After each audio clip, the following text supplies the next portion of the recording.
What is the most valuable and highest paid work that you do? And the answer is thinking.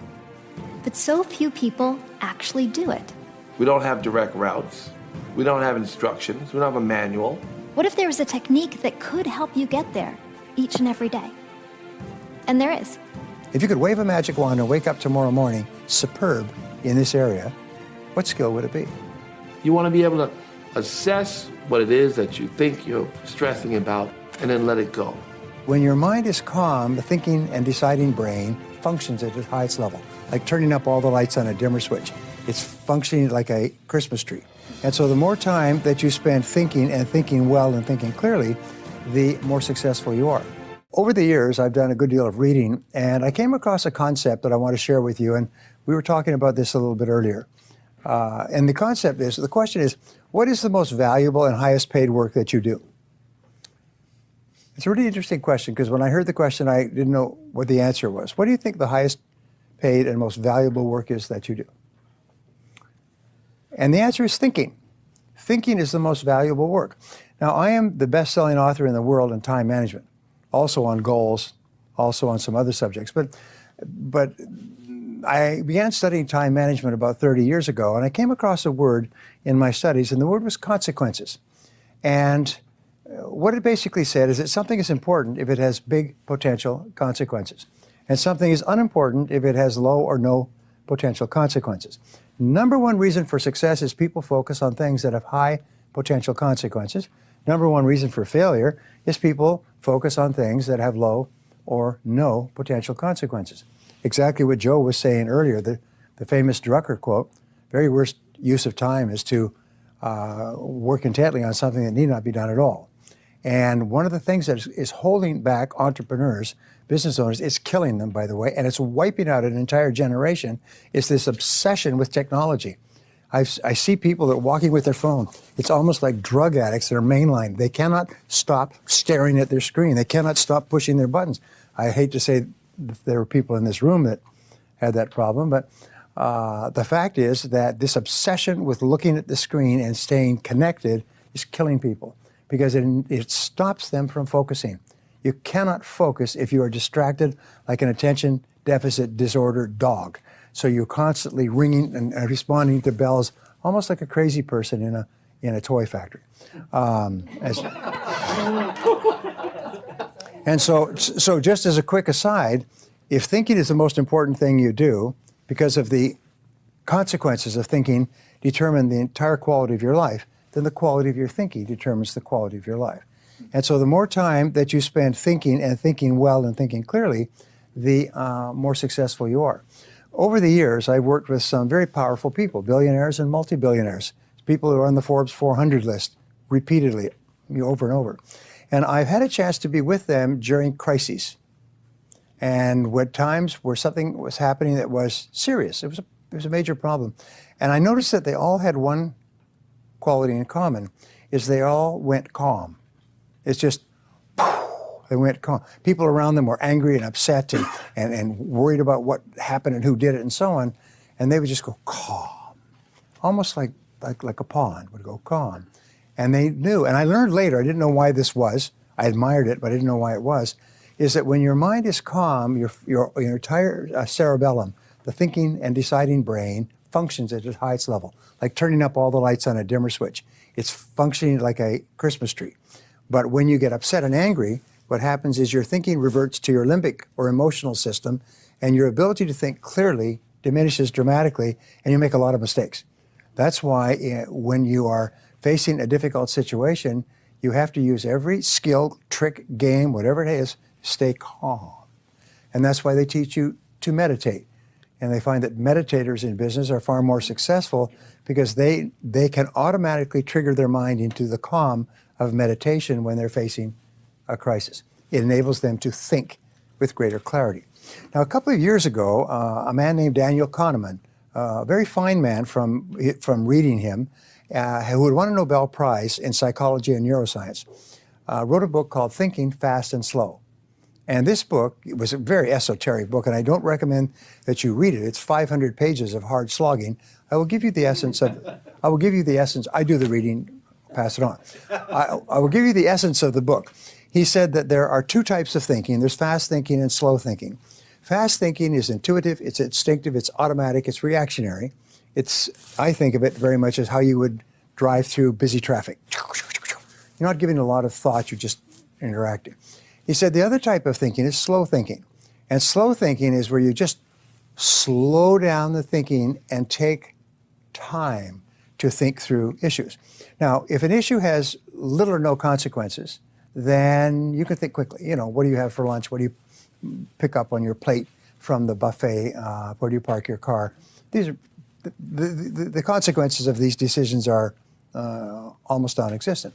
But if it's a major issue, then you say, wait a minute, this requires slow thinking. Here is his contention that made the book a bestseller, is that the biggest problem that people have is that where they should use slow thinking, they use fast thinking. And entrepreneurs are extremely guilty of that, is we make important decisions that have long potential consequences, including affecting the lives of people and costing money and even leading to the bankruptcy of a business. We make those decisions with fast thinking when in reality we should be making them with slow thinking. Now, I'm a great Drucker fan, as many people are, and Mike was saying something about hiring the right people, and hiring the right people to work with you is very important. And the biggest mistakes you make is hiring fast. You hire people quickly. The best decisions you make are where you really take your time to hire slowly. And Peter Drucker said that fast people decisions are invariably wrong people decisions. Hiring an important person for an important job has tremendous potential consequences. So therefore, you need to take a long time. One of the things I teach, which is in my book, How to Hire and Keep the Best People, is a simple rule that will increase your hiring accuracy to 90%. And I've taught it to Fortune 500 companies, and they make it a rule within their companies to use Brian's rule, you cannot hire except by doing this. And I didn't invent it, I just studied the hiring practices of the companies that hire the best people and keep them the longest. And they all, at the beginning, have a certain process that they follow, and they follow it religiously, no exceptions. And so their accuracy in hiring goes up to 90% or better because they think more. Then the interesting professor at the University of San Diego last year wrote a book on sort of thinking fast and slow, but it was on decision making. What he said is the longer that you take to make an important decision, the better the decision will be, the higher quality decision.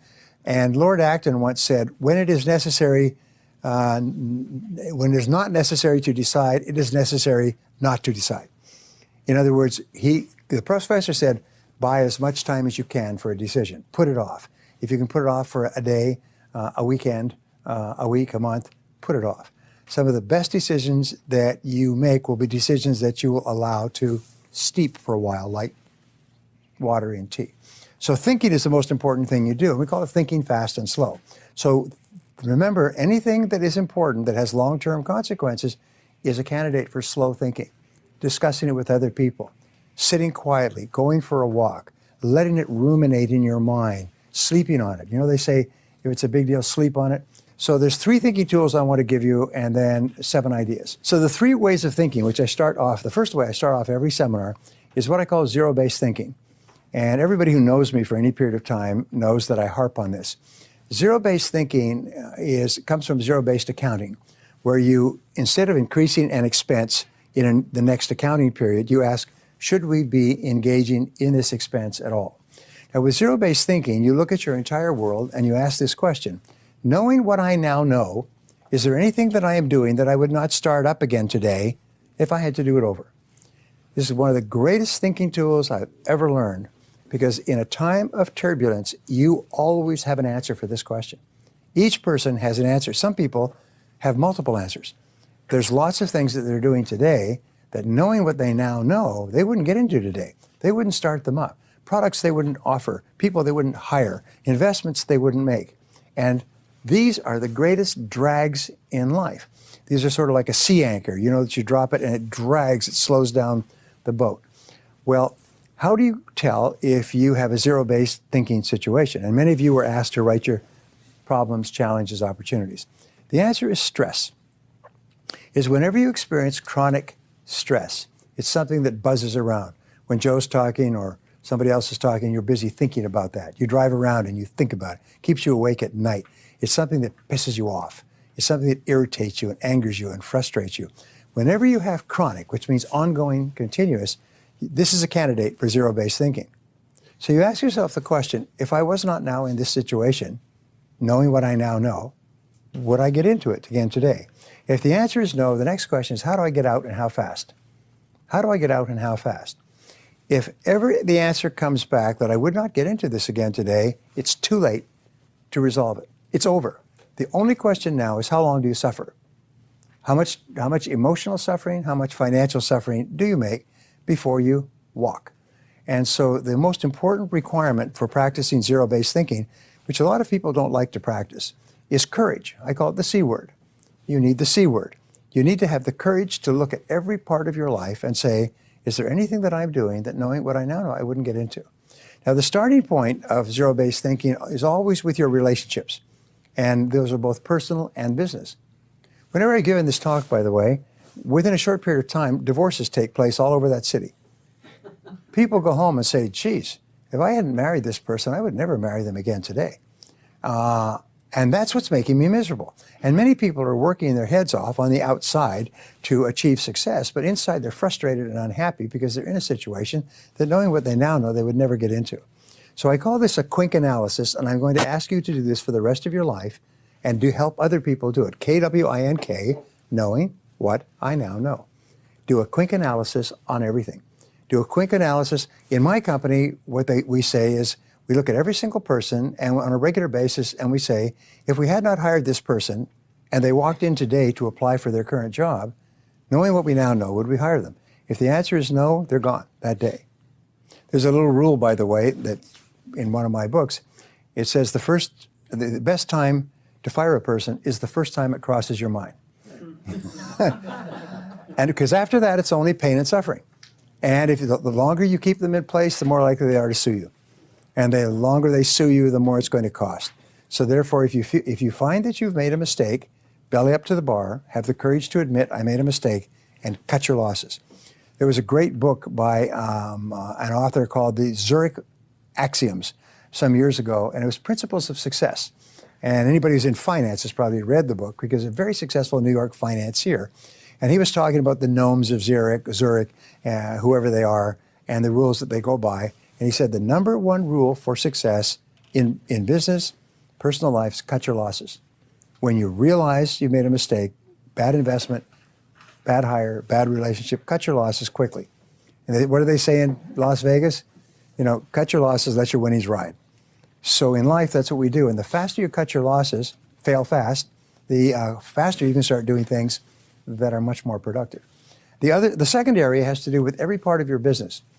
Joe and I were talking about what I think is a revolutionary new field, though it's not revolutionary and it's not new, but it's business model innovation. And it's based on the concept that whatever business model you're using today is probably obsolete. If you're in any kind of a business that uses technology to market it, especially an information-based business, knowledge-based business, consulting services, training, anything else, chances are your business is obsolete. The way that you, and the business model is your method, your step-by-step process of generating profitability.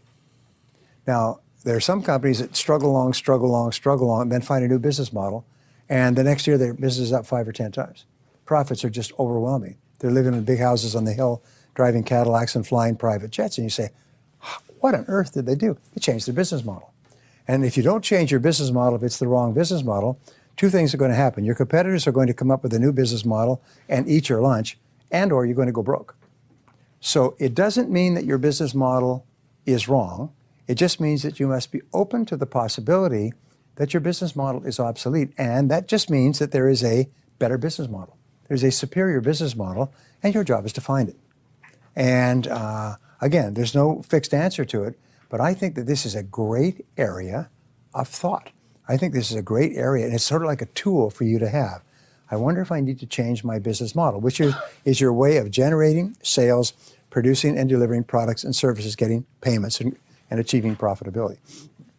Well, so coming back to the second is look at anything in your business. Look at your products, look at your services, look at your people, look at the way that you advertise, market, and ask, is there anything that you're doing today that, knowing what you now know, you wouldn't start up again today? And the only question that you ever ask is, does it work? Does it work? Does it work? If it's not working and you can tweak it, then that's fine. If it's not working, have the courage to admit this isn't working and abandon it. Now, the third area has to do with investments in zero-based thinking. Investments of time, which people hate to lose. Someone said earlier that people hate to lose. It's one of the greatest emotions. We hate to lose time if we've invested a lot of time in a course of action, a project, a business, a relationship. The second is emotion. If we put a lot of emotion into a course of action, a product, a course of study, a relationship, or money. We hate to admit that we made a mistake and that what seemed like a good idea at the time has turned out not to be a good idea, and knowing what I now know, I wouldn't get into it. And have the courage to cut your losses and run. Now, the reason I teach this first is because you can't make any progress unless you clear the decks, unless you get this 800-pound gorilla that's holding you back out of your life.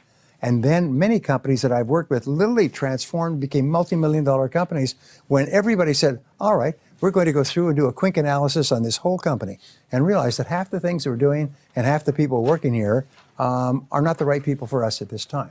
And half the products that we're offering aren't selling and never will. They've been replaced by better, cheaper, faster products in the marketplace, so cut your losses. What happens when a big company gets into trouble? They bring in a quick analysis man, and he comes in with a chainsaw, and he shuts down all the factories and all the stores that are not profitable, and the company goes from profits to losses in 1 year. Anyway, the second thinking tool that I teach people is WPO thinking, which is worst possible outcome. In everything that you're doing, always ask yourself, what is the worst possible outcome of this course of action? And can I survive it if it were to occur? And if not, what could I do to make sure it doesn't happen? One of the number one reasons that we worry about anything in life is because of fear. And when you ask yourself, what is the worst thing that can happen in this particular situation? And then if you can say, all right, if that happens, I'll live with it. Then your worry goes away and your mind goes clear and calm. And now you say, now what can I do to make sure that the worst does not happen? And then you become proactive and you take charge of your life. The third thinking tool, I hope I'm not going too fast for it. The third thinking tool is called the principle of constraints. And it's one of the most important thinking tools ever discovered. It says between you and anything that you want to accomplish, there's always a constraint, a limiting factor, or a choke point that sets the speed at which you accomplish your goal. So I was just doing a teleconference a few minutes ago. So the question I said is, let's always set the goal of doubling our income. You want to double your income. Okay, want to double your income. Then why isn't your income already twice as high? Now in business, we don't think of doubling our income, we think of doubling our profitability. What we're concerned with is net cash flow. We're concerned with the amount that we take home to our family at the end of the day. Not the gross, but the triple net. So we say, if I want to earn twice as much, and everybody in here can and will earn 2, 3, 4, 5 times as much sometime in the future. If I want to earn twice as much, why aren't I already earning twice as much? And the number one reason for most people is distraction. So they're so distracted, they're doing things of low or no consequences. But we found the 80-20 rule applies to constraints. 80% of the constraints that are holding you back from achieving your financial goals are within yourself and within your business. They are not on the outside. They are not the competition. They are not the market. They are not the people in Washington or the taxes or regulation.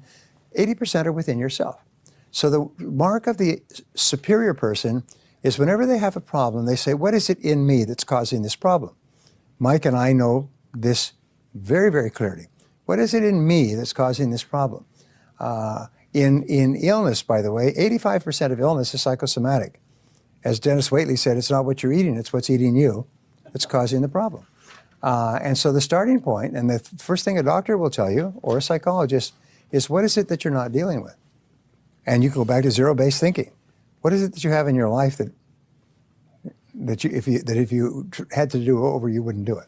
So ask yourself what's holding you back, and usually it's the quality of self-discipline or it's a skill. Now, one of the things that changed my life forever was when I learned that all business skills are learnable. You don't have to be a genius to learn any business skill. You can learn any form of technology, as Mike has proven that with his products. You can take a person who's basically shoveling shoe polish in Shabokin and teach them how to be technologically superior enough to earn a living from it. Every business skill is learnable. And so I say, what one skill, if you are absolutely excellent at it in your business, would help you the most to double your income? What one business skill? If you could wave a magic wand and wake up tomorrow morning superb in this area, what skill would it be? And you know, when you ask that question, everybody knows the answer. They know what it is. But here's the challenge. You don't like the skill because it involves rejection, embarrassment, ego, potential failure, loss. You've tried it in the past, you haven't been good at it. But nobody asks you what would be an easy skill to learn. They just ask you what skill would help you the most to double your income. And here's what we have found is that most of us are only one skill away from doubling our income. And all business skills are learnable. And if you study the people who go from the top to the bottom in the Fortune 500 or Fortune 1000, they found in 25 years of research, these people learn one skill at a time. Like climbing the ladder of success and the ladder of income, like sniper, one shot, one kill. They don't try to learn 50 skills. They learn the one skill, focus, the most important skill, and they get their company focusing on the one skill that can help you the most to generate sales and profitability. Hey, I hope you're enjoying this video, and I want to let you know that I have a new book that's come out, and if you'd like to get it absolutely free, there's a link below in the description, or you can wait till the end of this video, or you can simply go to joesfreebook.com and you can get a copy there. I was there at the beginning of the Genius Network. The very first day, where we got together and swapped ideas at your apartment in Tempe, Arizona. And I still remember that. And I'm so happy with your success and what you've accomplished and with so many other people. It's just wonderful. You know, we talked, I believe at that time, we talked about the mastermind concept. And that's why, and you said, well, why don't we get together and mastermind? And so I flew over to Phoenix and taxied out to your house for the first time. And that's something that's so important in the Genius Network is when Napoleon Hill did his work, he said that every single person, the Thomas Edison, Henry Ford, and so on, every one of them began to be successful and they began to mastermind with other intelligent people and just share ideas. And I've had the same experience because one idea in combination with your other ideas can change your life forever. Yep. You know, I'm happy to say, some years ago, about a decade ago, a publisher said, have you got any books or anything that we could publish? And I said, well, I've got a book on time management. So I sent them a manuscript and it was called Double Your Income, Double Your Time Off. And he said, great publisher, Barrett Kohler. And he said, well, it's kind of a boring title. He said, but the chapter 15 is 21 great ways to stop procrastinating and get more things done faster. That's the title of the book. And he said, well, chapter 15 is entitled Eat That Frog. And this is a story from Mark Twain. And Mark Twain was the most successful speaker, writer, author in America for 3 or 4 decades. And he wrote this, he said, if the first thing you do in the morning is you eat a live frog, then you'll have the satisfaction of knowing that it's probably the worst thing that can happen to you all day long. And your live frog is your biggest, ugliest task. And so we should just get up in the morning and just get it done. He said, and if you have to eat 2 frogs, eat the ugliest one first. So if you have 2 big tasks to do, do the most important. And then the other corollary is that if you do have to eat a frog at all, it doesn't pay to sit and look at it for very long. In other words, get on with it. Well, so he said, let's make this the title, Eat That Frog, and 21 Great Ways to Stop Procrastinating, and then run the theme through setting the table, organizing the plates, and so on. And so I did. I sent it back to him, and they published it. And he just told me this week, Steve Persanti, my publisher, is that we just hit 2,500,000 sales in 50 languages. Wow. Which makes me the best-selling time management author in history. And it has one basic concept for us with the Genius Network is pick your most important task each morning and start on that task and discipline yourself to work on that task nonstop until it's done, and don't do anything else. If you can do this, which takes tremendous character, takes tremendous discipline, takes tremendous mental strength. If you can do this, the first time you do this, it will be very hard. You will be so distracted and you want to check your emails and make a call and get some coffee and so on. And what you have to do is you have to discipline yourself to stay at that, wherever you are, and do that task until it's done. Then I say, give yourself a reward. The time management author, Julie Morgenstein, says, don't check your email in the morning. And I love that as a concept. So you get up in the morning, start on your most important task, and discipline yourself to stay at it till it's complete. Then your reward is to check your email. But unfortunately, what do most people do is they check their email in the morning and in the afternoon and in the evening. They get up at night. They're just always checking their email. And each time you check your email, they estimate it takes 17 minutes for you to get back to work. It takes 17 minutes for you to get settled down and back to work and so on. And then somebody sends you an email and it goes bing, ding, bing, bing, and you stop. And you check your email again. And the email is one of the most wonderful communications devices in the world, but it'll kill you if you just keep checking it. So what you do is you turn it off. I always say, leave it off. Leave it off. Start your task and discipline yourself, and your big reward when you finish your most important task is now you can check your email. And if you can do that, what happens is you start to become so productive. So many people have told me that they became millionaires with the eat that frog concept. Just start and complete your most important task. But if you can't do that, by the way, you'll always have to work for someone else who can discipline you to do it, someone who will supervise you, someone who will check on you. What will happen is you'll always be in the bottom 80% and never be a big success. And remember this 80-20 rule, it bites you in the bum all the time. And 20% of people make all the money. The 80% of people, why do you think we're having riots today? Who do you think's rioting? Certainly not the top 20%. They're busy making money. It's the people in the bottom 80% who are frustrated and angry and upset and so on because they have too many bills, as they say, too much month at the end of the money. They don't know how to get out of it. The answer is make a list of what you have to do, pick the most important tasks, and work at it till it's done. Your whole life will change. I've done several ayahuasca journeys, and in one of them, okay, I would encourage that for both of you at some point. So. Have you ever done it while you're doing your frigid bath? Have you ever? No, a cold plunge. I think that would be a terrible idea. I think you're very adventurous, Joe. I'm just laying out some possibility for you. Yeah, which, by the way, Stephen, I do saunas and cold plunges and breathing almost daily, and so that's one of the newest things I've started, and it's going on now. Oh, probably 8 months. Where I always do breathing. I always do breathing every day. No, a specific type of breathing. So, okay. So during one of these medicine journeys, and as I say all